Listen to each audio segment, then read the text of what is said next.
Bonjour à tous les gars, bienvenue sur ma chaîne. Aujourd'hui, je vais vous parler de ce qui s'est passé hier et ce qui est en train de se passer aujourd'hui. Des news qui sont extrêmement bullish à long terme, mais sur le court terme, c'est un énorme piège et je vais vous expliquer pourquoi. Et là, vous êtes beaucoup à aller vous faire avoir, hein. Vous avez tous FOMO et puis vous faire rect, mais c'est pas grave. Je vais vous expliquer tout ça. Ensuite, je vais vous parler de quelques commentaires que j'ai sélectionnés, comme ça, je vais y répondre.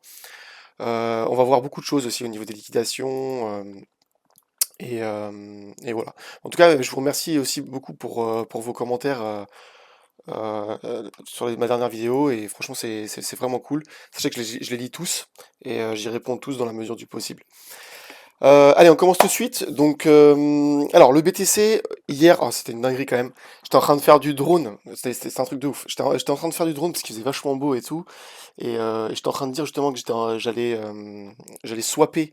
Enfin, j'allais encore acheter de l'ETH avec mes BNB. On était à 0,2787 là, voilà. Et je disais à 0,28 j'achète. Donc je me suis dit bon, je termine mon tour, je rentre chez moi et après je passe mon trade. Donc je voulais acheter pour 10 ou 20 000, entre 10 et 20 000 de TH. Et genre, incroyable. Je fais mon tour de drone, je regarde mon téléphone, et là, je vois quoi? Je vois ça. Je vois, voilà, plus 21% sur le BTC, ETH, je vois plus 15% et tout. Incroyable. Alors sur le moment, j'ai vraiment pas compris. Donc carrément, je me suis arrêté à un endroit avec ma voiture pour regarder ce qui s'est passé. Et en fait, on a cette news-là, donc qui est extrêmement bullish, c'est que le président Trump annonce une réserve stratégique crypto qui comprendra XRP, Sol et ADA. Bon, franchement, c'est une news extrêmement intéressante. Et après, il avait dit que c'était pour BTC et ETH aussi. Donc franchement, une news extrêmement intéressante. Par contre, ce qui m'a beaucoup refroidi, c'est que j'ai vu un autre tweet sur un gars sur Hyperliquid qui a mis un x50, un trade de 92 millions de dollars en x50. Alors pour prendre un tel risque, c'est qu'il savait quelque chose, et je pense que c'était quelqu'un qui était proche de Trump et qui savait qu'il allait tweeter ça. Mais voilà. Donc en tout cas, gardez la tête froide parce que c'est exactement ce que je disais hier. Donc très très bonne news donc sur le long terme parce que du coup, si les États commencent à acheter de la crypto, les gars, on est en train d'acheter avant les États, donc potentiellement on va faire énormément d'argent, voilà. Mais il faut rester prudent. Pourquoi? Parce que ça, je vous le disais hier parce que je voulais pas faire de vidéo hier, on était dimanche. Mais on est en week-end. Donc en week-end, le CME réouvre que le lundi matin. Ensuite, tout peut basculer aussi vite que c'est monté. En une seule autre news, et le scénario bottom, donc, que je vous expliquais, il est autour des 72K.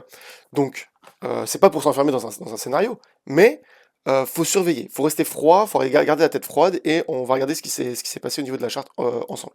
Donc, on a eu un giga pump, mais je vais vous montrer ce que je vous avais dit dans la vidéo précédente. Regardez bien. En fait, cette chute-là, en fait, elle peut durer plusieurs semaines. Alors, on peut même avoir un retracement là comme ça, et après repartir. On peut très bien avoir un retracement sur la zone de rechargement de short. Donc je sais pas, on prend le plus haut là, hop, ici, hop. On peut très bien avoir un retracement jusqu'au 93 000. Et là, tout le monde se dit, ah ça y est, c'est bon, c'est reparti en to the moon. Les institutions rechargent leur short et après on est reparti pour retester le premier arrêt. Pourquoi? Voilà. Donc, vous voyez ce que je vous dis? C'est que en gros, on peut très bien avoir un pump, et c'est exactement ce qu'on a eu, donc ça c'est clairement une manipulation de marché. Mais il faut surveiller. Donc vous tracez votre Fibonacci, vous mettez la zone de rechargement. Vous connaissez la zone de rechargement, si jamais vous regardez toutes mes vidéos, vous savez que la zone de rechargement c'est 0,618 à 0,786, ok? Donc je la trace, et regardez, mais c'est un truc de ouf. Non mais attendez, c'est ça que je l'ai même pas tracé, là je viens de me réveiller les gars, je suis éclaté. Et j'ai même pas regardé avec précision, mais c'est une dinguerie, regardez. Pixel près. Alors commencez pas à me prendre pour un prophète les gars, c'est juste que j'ai vécu plus longtemps que vous sur le marché on va dire, et donc du coup j'ai vu des scénarios se passer plusieurs fois. Mais attention, ça veut pas dire que je sais prédire l'avenir, ça veut dire que juste que j'ai des indications, je connais des scénarios qui sont possibles de se répéter.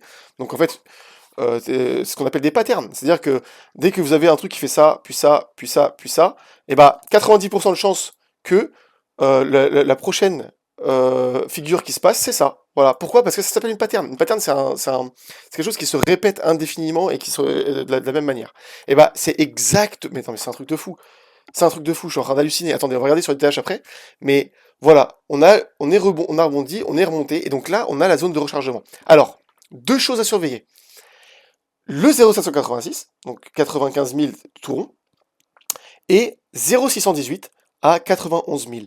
Si on casse l'un ou l'autre dans la clôture, bah ça nous indiquera la tendance.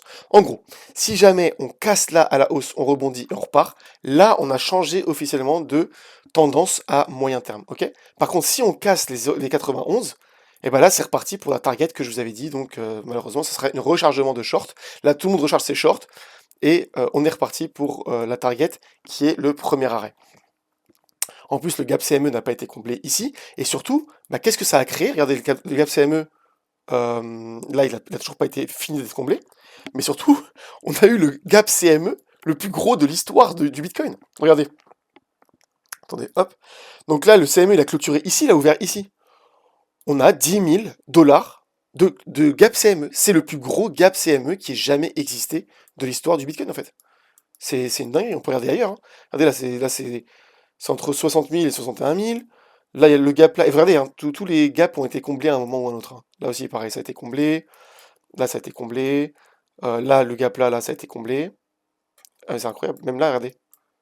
Oh là là. Là, il a été comblé, mais après, par contre, ça peut être comblé, mais bien plus tard, hein, comme ici, par exemple. Mais là, pareil, lui, il a été comblé, mais beaucoup plus tard. Donc voilà. Franchement, les gars, bah, c'est extrêmement intéressant ce qui est en train de se passer. Mais du coup, à voir si jamais, bah, on repart pas comme ça, en fait. Voilà, et après, donc, du coup, le gap là, il n'existe même plus, et on va finir de combler ce gap là. Donc voilà, à surveiller, vraiment rester la tête froide, vraiment. Commencez pas à FOMO, là j'en ai vu sur Twitter hier, je me suis dit, oh là là là là, ça va être une catastrophe. Les gens vont acheter du ADA et tout à plus 60%, parce que j'ai vu ADA, vous avez tous vu de toute façon, que ADA avait fait plus 60%. Non mais c'était n'importe quoi. N'importe quoi. En plus, là, le market cap, là, c'est assez hallucinant, c'est des milliards là. Voilà, plus 103%. Donc, là, il y en a plein qui se sont dit, allez, on va to the moon, ils ont acheté là, et là, ils vont se faire dump sur la gueule. Donc, il faut rester vraiment la tête froide, garder la tête froide. Si jamais vous voulez acheter du ADA, par exemple, sur ce mouvement-là, bah, vous tracez votre Fibo, tac, voilà, hop, et vous savez que le ADA a de très fortes probabilités de revenir retester les 0,80 entre 0,80 et 70. Donc, vous placez votre zone d'achat, hop, et vous patientez, les gars. De toute façon, bien souvent, on retourne chercher les zones de rechargement. Donc, surtout sur les alt. Donc voilà, patient. Bah, en plus, là, je suis en train de voir, mais il est en train de crash en direct. Voilà. Il est en train de crash en direct. Donc, alors, ETH, on va aller voir ce qui se passe un peu sur ETH.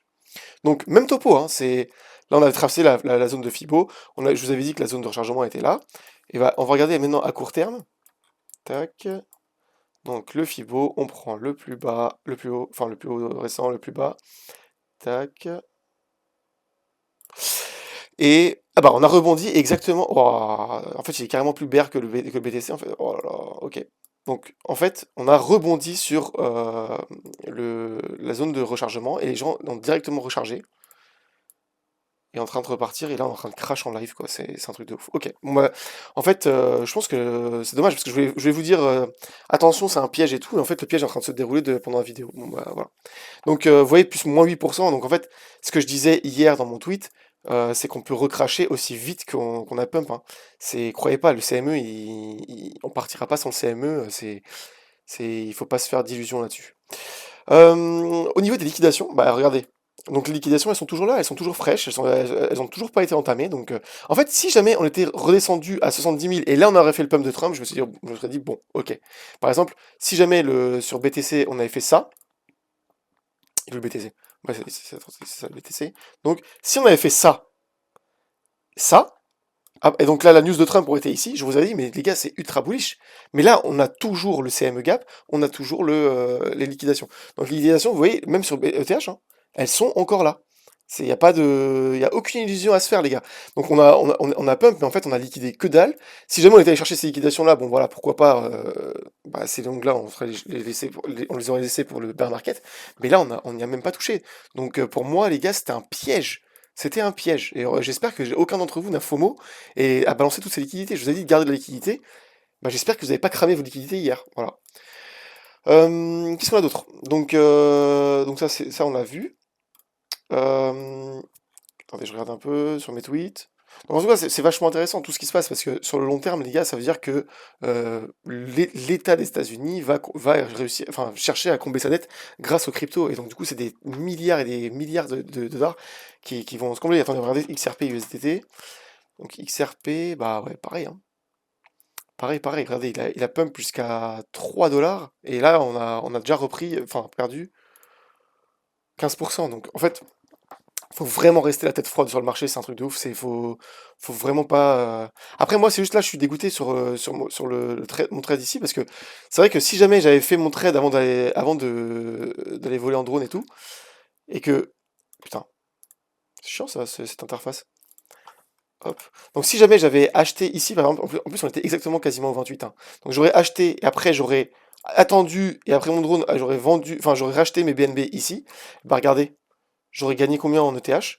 J'aurais gagné 11%. Donc en gros, si jamais j'avais acheté 20 000 $ de TH ici, par exemple, et j'aurais racheté mes BNB ici, sur 20 000 $, bah, j'aurais récupéré exactement les 20 000 $ de BNB que j'avais, mais en plus de ça, j'aurais gagné 2000 $ de TH gratuit, et j'aurais été toujours positionné sur au moins l'un des deux assets. Et comme je vous ai dit, hein, c'est une micro-partie de chaque position, une micro-partie de chaque position de TH et de BNB, c'est pas du tout l'ensemble de ma position, donc je risque pas de louper le train si jamais il y en a un qui explose réellement à la hausse. Mais en tout cas, ça a l'air de bien repartir à la hausse. Donc, comme je vous ai dit, hein, il y a un canal hein, qui est là, comme ça. Et donc, on va voir vers où ça se dirige. Mais si jamais on retourne vers le haut du canal, bien sûr, je vais retransférer une partie de mes trucs. Alors, on va passer aux commentaires, du coup, parce que je vais pas faire une vidéo très très longue aujourd'hui, vu qu'il n'y a pas, enfin, il y a pas trop d'updates, mis à part ce pump haussier. Donc là, on a John. Bah, merci en tout cas pour tous ceux qui ont mis un commentaire, hein, et je prends vraiment le temps de les lire et d'y répondre. Donc John qui nous dit ETH c'est fini, garde tes BNB, mais prends sur Solana également. Alors, ETH c'est fini, moi je suis pas trop d'accord parce que comme tu vois, encore une fois, même Trump nous annonce que bah, la réserve stratégique, il y aura du BPC et de TH. ETH aujourd'hui, il est incontournable, même s'il a des frais, il a des problèmes de frais, bah, ils sont en train de mettre des mises à jour qui sont en train de changer ça, donc, comme par exemple la mise à jour Pectra et d'autres mises à jour qui arrivent. Bah, ils sont en train de travailler dessus. Alors certes, c'est pas parfait, mais par contre, au niveau de la sécurité, c'est parfait. ETH est vraiment inviolable. Aujourd'hui, il n'y a pas eu de hack ou je ne sais quoi. Et contrairement à Solana, où Solana, en fait, tous les 3 jours, vous avez la chain qui s'arrête pendant 2-3 heures parce qu'elle bug. Et donc ça, c'est inadmissible pour les institutions qui cherchent une sécurité parfaite. Donc ETH sera toujours un truc de choix, à mon avis. Donc après, chacun voit, hein. Et puis de toute façon, comme je vous ai dit, mes BNB, j'ai toujours la majorité de mes BNB. Les BNB, en fait, que je suis en train de swap, c'est des BNB que j'ai acheté ici à 305.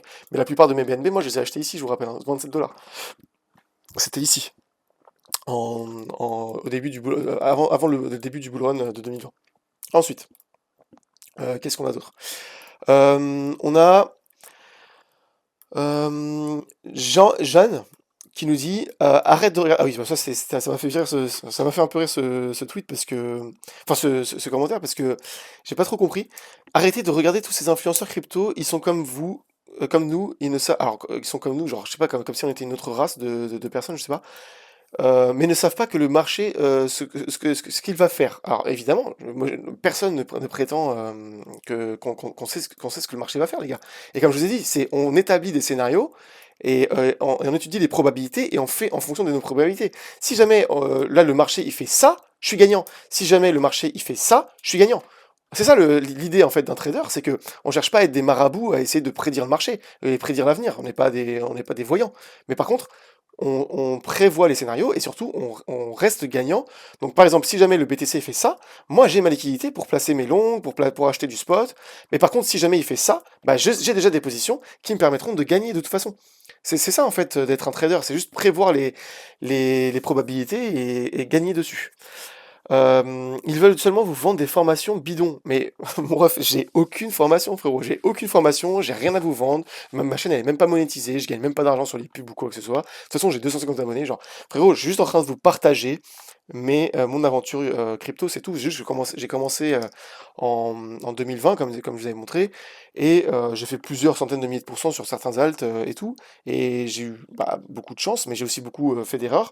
J'ai appris et moi j'aime bien partager. Moi avant je partageais sur un groupe Telegram avec des traders, des potes, qui sont devenus des potes d'ailleurs. Et j'en ai vu certains se casser la gueule, j'en ai vu certains passer de portefeuille. J'en ai un par exemple que je connais très bien, Pat. Il habite en Belgique. Il a acheté du Raka, il a fait milliards de pourcents, je sais pas combien. Il est passé de 11 000 dollars à 220 000. Et en fait, il avait tout claqué en achetant des NFT, des machins. Et moi, je lui disais, mais mec, mais sécurise au moins une partie en achetant du BNB ou du BTC. Et en fait, bah, il a tout perdu parce que les NFT qu'il a achetés valaient 10 000 dollars. Là, ça vaut même plus 10 dollars unité, 10 dollars pièce. Comme Mobox, par exemple. Mobox, il y en a énormément qui se sont cassés la gueule. Bah, c'est comme ça, les gars. Et en fait, on apprend de ses erreurs, on partage nos expériences, et surtout, c'est pour que vous refassiez pas nos erreurs à nous. Voilà, c'est tout, les gars. On cherche, enfin, moi, je cherche juste à partager mon expérience et apprendre des autres. Voilà. Moi, c'est pour ça que je réponds aux commentaires, etc. Parce que j'aime savoir ce que vous faites et j'aime apprendre de vos erreurs et de vos bons coups aussi. Si vous faites des bons coups, bah voilà, c'est tout ce que je vous souhaite. Vous croyez qu'il se ferait chier à faire des vidéos s'il connaissait l'avenir? Mais voilà, bon, bah, j'ai déjà répondu. Ensuite, on a Spawn, euh, qui nous dit tu ne devrais pas tenir tes positions perdantes trop longtemps. Tu manques des opportunités en faisant cela. Je déteste ça maintenant et j'ai eu de mauvaises expériences. Alors, je suis totalement d'accord avec toi sur ça, mais ça dépend de ta stratégie. Et moi, en fait, la stratégie que j'ai, donc ma stratégie que j'ai, bon, je vais pas vous montrer, enfin, là, je suis pas connecté sur MXC, donc je peux pas vous montrer mes trucs en live. Tiens, d'ailleurs, on vient de repasser sur les 90, hein. C'est une dinguerie. Euh, En fait, le truc, c'est que moi, à l'inverse par exemple, Crypto Ace et d'autres traders que je suis, avec qui je discute souvent, bah, en fait, eux, ce sont des traders qui sont court terme, c'est-à-dire qu'ils vont placer un short, par exemple, ici, ils vont en mettre en x15, et si jamais ça descend, et ils sont en profit, bam, ils vont clôturer et en faire un profit. Ça s'appelle du scalp, ok? Donc ça, c'est une technique de trading qui est... En fait, il n'y a pas de technique de trading qui est meilleure que l'autre. Mais c'est une technique de trading qui est sur très court terme, ok? Moi, je ne sais pas trader sur court terme. Voilà, je vous le dis, je suis pas du tout un trader court terme, donc qu'est-ce que je fais? C'est que moi, je construis mes positions en fait. Je suis un builder. Donc je vais être là, et par exemple, bah, je vais construire une position. Si je veux construire une position sur BTC, je vais me dire, ok, je vais mettre 100 dollars ici. Imaginons que j'ai 1000 dollars par exemple. J'ai 1000 dollars, ok?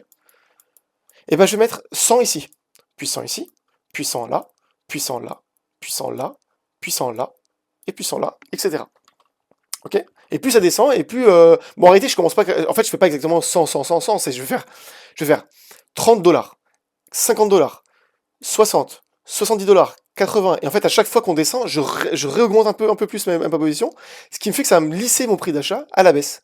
Et donc, au lieu d'avoir un prix d'achat qui est ici et attendre et maintenir ma position, et bah, mon prix d'achat, au bout d'un moment, quand on va descendre, par exemple, je sais pas, on descend au premier arrêt qui va être là, tac, et ben mon prix d'achat en moyen, il va être là. Et donc, du coup, dès qu'on va repasser à la hausse, je suis directement en profit très très tôt, en fait. Et en fait, bah, du coup, parce que je ne sais pas, en fait, comme je disais à celui qui disait que j'étais un marabout, bah, je ne connais pas l'avenir. Donc du coup, eh ben, je me prémunis et je construis, et en plus, je construis à faible levier. Comme ça, mon prix de liquidation est toujours ici. Donc si jamais on descend là, mon prix de liquidation est là. Par contre, si jamais on repasse en profit, on part, et ben ce prix de liquidation là, je le monte ici. Ce qui fait qu'en fait, je récupère tout l'argent que j'ai investi dans ma position, vous comprenez? Et donc, du coup, ma position devient gratuite et elle ne tourne plus qu'à profit. Ça, c'est ma stratégie. Après, je dis pas que les autres stratégies sont meilleures ou moins bonnes, mais c'est juste que ça, c'est la mienne, en fait. Voilà, c'est tout. C'est pas... Mais en tout cas, voilà. Je te partage juste ça parce que bah, je peux imaginer que si ta stratégie est différente, c'est normal que tu trades un peu de la même manière. Ensuite, on a Lending Zone qui nous dit Hey, ça serait cool de faire une FAQ. Bah, FAQ, les gars, je ferais avec plaisir, mais le truc, c'est que bah, j'ai 250 abonnés. Donc, si jamais j'atteins par exemple les 1000 abonnés, là, bah, pourquoi pas faire une FAQ et c'est que ça vous intéressera de savoir bah, ce que j'ai fait, enfin, mon expérience dans le marché, etc. Ensuite, on a Kenan qui nous dit super vidéo, tu peux maintenant faire la même explication du Fair Value Gap, mais sur le Gap CME. Alors ça, je me suis dit, tiens, c'est marrant en fait, parce que je parle du Gap CME à chaque fois, mais certaines personnes ne savent même pas ce que c'est. Donc très très bonne question, merci à toi en tout cas, Kenan. Donc BTC, on va aller sur le CME. Alors le CME c'est quoi en fait? Le CME c'est juste une plateforme qui est faite pour les institutions et qui fonctionne exactement en fait comme des marchés traditionnels. Marché traditionnel, c'est-à-dire que les traders partent en week-end. Par exemple, ils ne travaillent que du lundi au vendredi. À vendredi soir à minuit, le marché, hop, il close, il ferme. Donc lui, le BTC, lui, il est 24 heures sur 24, hein, il en a rien à foutre du week-end, que ce soit le week-end ou jour férié ou peu importe, il en a rien à branler. Et donc il continue à être échangé, ok? Sauf que lui, en fait, le Gap CME, il s'arrête. Donc là, par exemple, là, le vendredi 8 novembre, vous voyez, à minuit, il a clôturé à 77 000. Du coup, Là, en fait, il est resté figé à 77 000. Sauf que vous voyez que, par exemple, ici, lui, il n'est pas du tout resté. Là, on était voilà, vendredi. Et ben le samedi et dimanche, et ben il est monté jusqu'à 81 000. Et donc, du coup, le lundi matin, il a ouvert le marché à 81 000. Du coup, ça a créé quoi? Ça a créé un énorme trou. C'est-à-dire que les mecs, ils avaient des positions. Et genre, au lieu que ça fasse par exemple plus 10%, 20%, 30%, bah c'est genre plus 10%, ils ont clôturé le marché. Et le mec, en fait, qui était en futur, par exemple, il s'est retrouvé à plus 80% instantanément. Et donc, en fait, il y a une règle mathématique qui dit que si jamais il y a autant de vendeurs que d'acheteurs, eh ben, on va revenir parce que mathématiquement, il y a autant de positions acheteuses que vendeuses, et donc du coup, elles vont revenir se rééquilibrer et ramener le prix, combler le trou. Voilà, c'est ça. C'est juste ça le gap CME en fait. Et donc du coup, bah, lorsque tu vois un gap comme ça, il va être amené à être retravaillé. Et vous voyez que ce gap-là, on est revenu directement le retravailler. Parce qu'il y a toujours une imbalance entre acheteur et vendeur. C'est un peu comme le fair value gap, en réalité, c'est quasiment la même chose. Parce que le fair value gap, c'est exactement la même chose. C'est genre, par exemple, il y a le prix. Fair value gap, c'est ça, les gars. Donc, tac, tac, tac, tac, tac, tac, tac. Voilà. Fair value gap, c'est, il y a autant d'acheteurs que de vendeurs, donc du coup, le prix fera toujours ce mouvement-là et reviendra retester les plus hauts à chaque fois, parce qu'il y a autant de vendeurs que d'acheteurs. Ça, c'est normal, ok? Par contre, quand il y a un fair value gap qui se crée, c'est que là, il y a 100 acheteurs, 100 vendeurs, donc on a ça. Par contre, il y a 100 acheteurs, 1400 vendeurs. Non, 100 vendeurs, 1400 acheteurs d'un seul coup. Bah, ce qui va se passer, c'est ça. Tac, tac. Parce qu'il y a beaucoup trop d'acheteurs, mais pas assez de vendeurs. Du coup, on va créer un fair value gap. Mais au moment où, lorsqu'on va être ici, bah peut-être que on va passer de 100 vendeurs à 1400 acheteurs à 1400 vendeurs pour 1400 acheteurs. Et là, du coup, on va revenir, tac, et retester pour repartir. Voilà, c'est ça le fair value gap. Et après, bah, il y a le fair value gap vectoriel. Vectoriel, c'est juste qu'en fait, c'est tellement catastrophique comme différence que du coup, le prix ne reviendra jamais. Parce que c'est normal, si jamais le projet il sort, il y a 100 acheteurs, 100 vendeurs, mais si jamais il sort et tout, mais le jour où par exemple, je sais pas, il se fait lister sur Binance, bah il y a plus 100 acheteurs, 100 vendeurs, c'est, je sais pas, 1000 vendeurs pour 1 million d'acheteurs. Et là, bam, mec, ce qui se passe, c'est qu'on a des fair value gap qui sont vectoriels et qui sont juste là, comme ça. Voilà, c'est vertical. Merde. C'est vertical, vous voyez? Ça, c'est lorsque la Binance Smart Chain est sortie. Bah, il y a eu beaucoup plus de gens qui s'intéressaient et qui commencent à trader sur la Binance Smart Chain que de gens qui voulaient vendre, tout simplement. Parce que les gens qui s'étaient positionnés là, c'était peut-être, je sais pas, 20 000, 30 000 personnes. Je dis n'importe quoi, mais c'est juste pour vous donner l'échelle. Et là, on était à 1 million, 3 millions enfin même aujourd'hui, on est à 3 ou 4 millions d'utilisateurs réguliers. Donc forcément, les 10 000, 20 000, là, ils ont plus de poids. Et donc du coup, on pourra jamais combler ce fair value gap qui est juste là, en fait. Donc ce fair value gap, on le comblera jamais parce que, enfin, à moins que la Binance Smart Chain, elle tombe en panne. Et puis là, on reviendra sur... Enfin bref, voilà. J'espère que vous m'avez compris.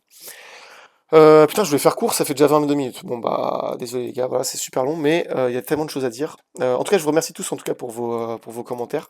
Et bah, n'hésitez pas si vous avez des questions, vous mettez une petite question, enfin une petite question en commentaire et j'hésiterai pas à y répondre dans ma prochaine vidéo. Voilà, merci à tous en tout cas de m'avoir écouté.